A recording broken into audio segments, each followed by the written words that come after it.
몇 년 전 나는 조용한 시골 마을의 작은 집으로 이사했다. 도시에선 찾아볼 수 없는 한적함이 넘치는 곳이었다. 평온한 삶을 꿈꾸며 이사를 마치고 첫날 밤 이상한 일이 벌어지기 시작했다. 잠자리에 들어간 지 얼마 지나지 않아 집안에서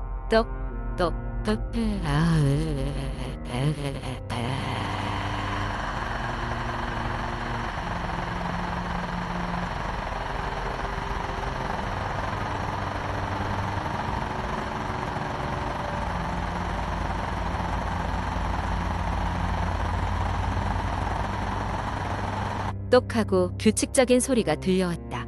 처음에는 오래된 집이니 나무가 수축되어 나는 소리라고 생각했다. 그러나 소리는 멈추지 않았고 점점 더 가까워지는 듯한 느낌이 들었다. 불안한 마음에 나는 거실로 나가 불을 켰지만 집안에는 아무도 없었다.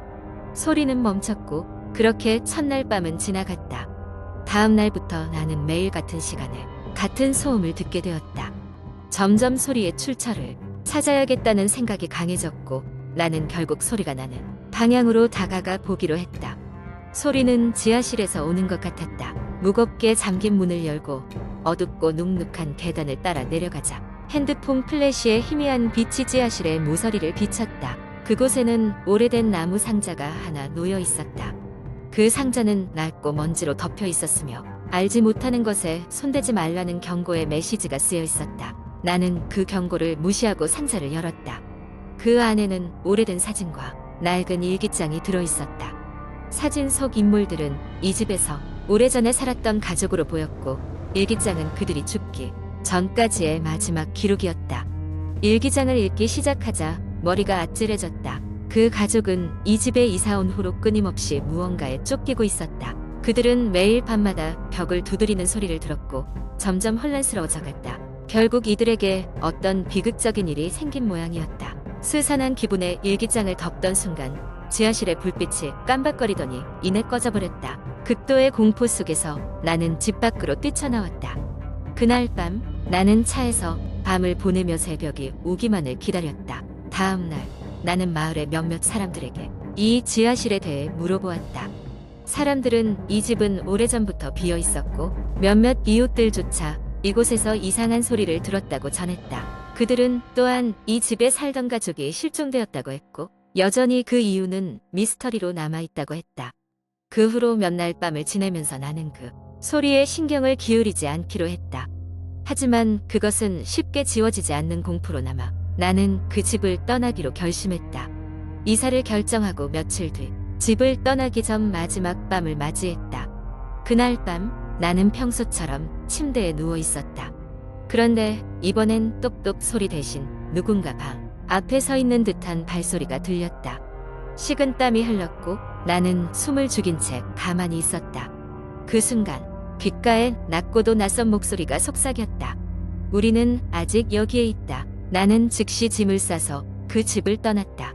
그리고 두 번 다시 그 마을에 발을 들이지 않았다. 그 사건은 나에게 너무나 충격적이었고 아직도 가끔 그 소리가 들리는 듯한 착각에 빠져들곤 한다.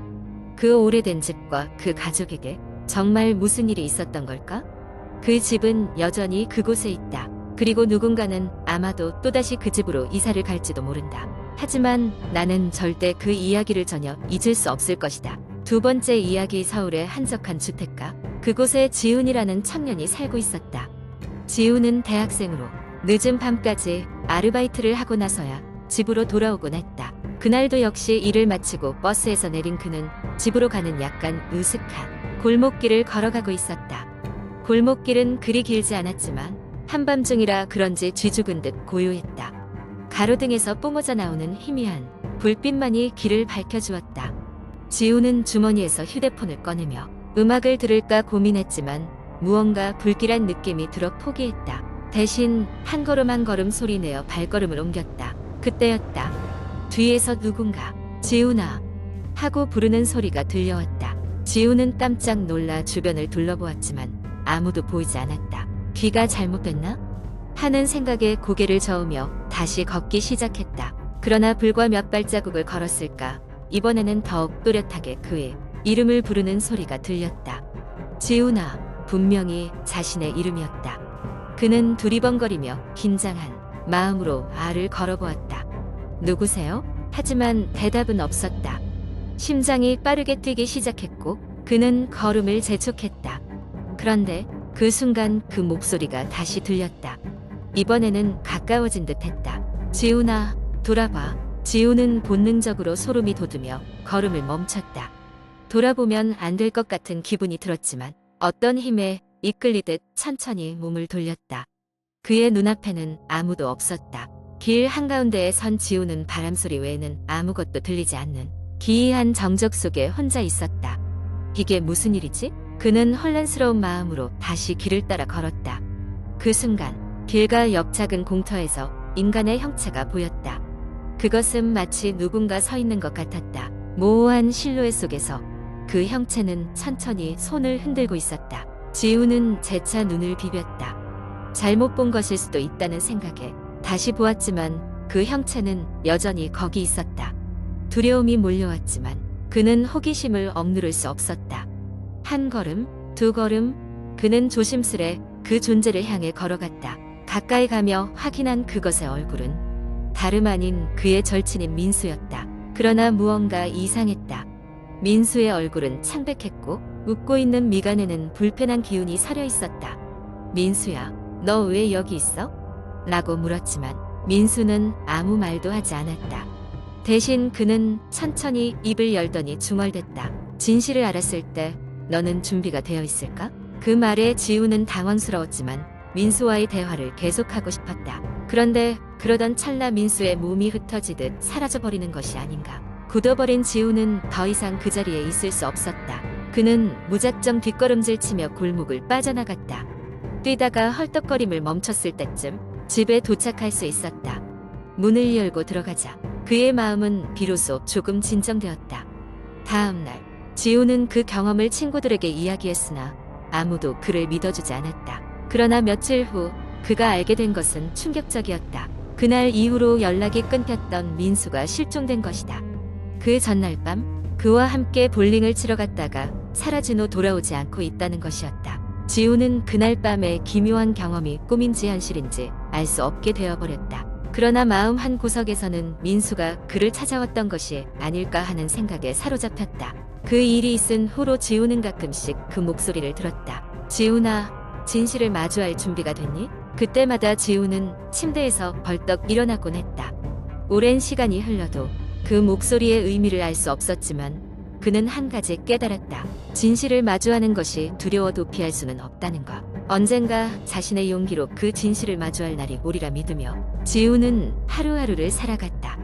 그러던 어느 날 지훈에게 민수의 행방에 대한 결정적 단서가 나타나는데 세 번째 이야기. 어느 날 나는 인터넷에서 우연히 기묘한 이야기라는 제목의 게시글을 발견하게 되었다. 글쓴이는 마치 직접 경험한 것처럼 생생하게 이야기를 풀어놓으며 사람들이 호기심을 자극하고 있었다. 나는 그 글에 빠져들어 한 문장 집중해서 읽기 시작했다. 그 이야기는 한 작은 시골 마을에서 벌어진 기묘한 사건에 관한 것이었다. 이 마을은 산속 깊은 곳에 있어 외부와의 왕래가 거의 없는 고립된 곳이었다. 마을 주민들은 대대로 이곳에서 살아왔으며 서로를 가족처럼 여기며 자급자족하며 살아가고 있었다. 하지만 마을에는 여러 세대에 걸쳐 내려오는 무시무시한 전설이 하나 있었다. 그 전설에 따르면 마을 근처 깊은 숲속에는 오래된 괴물이 살고 있다는 것이었다. 이 괴물은 인간의 형체를 하고 있지만 사람의 영혼을 빼앗아갈 수 있는 능력이 있다고 전해졌다. 전설에 따르면 괴물은 매년 특정한 날 밤 이명 마을로 찾아와 희생자를 데려간다고 한다. 희생자는 생에 대한 기억을 완전히 잃고 괴물의 종이 되어 숲속에서 영원히 살아가게 된다는 것이다. 오랜 시간 동안 괴물의 전설은 그냥 허무맹랑한 이야기로만 여겨졌다. 당시 마을에서는 실제로 괴물을 본 사람은 아무도 없었다. 그러나 어느 해인가 마을에서 이상한 일이 벌어지기 시작했다. 사람들은 밤마다 알 수 없는 불빛을 숲속에서 목격하게 되었고 가끔 숲 가장자리에서 기괴한 소리가 들려오곤 했다. 밤이 되면 두려워하는 사람들이 하나둘씩 늘어갔고 마을 회관에서는 매일같이 그 이야기가 화제가 되었다. 그 중에서도 한 노인이 있었다. 그는 마을의 아주 현명한 사람으로 항상 사람들에게 지혜로운 조언을 해주는 역할을 하고 있었다.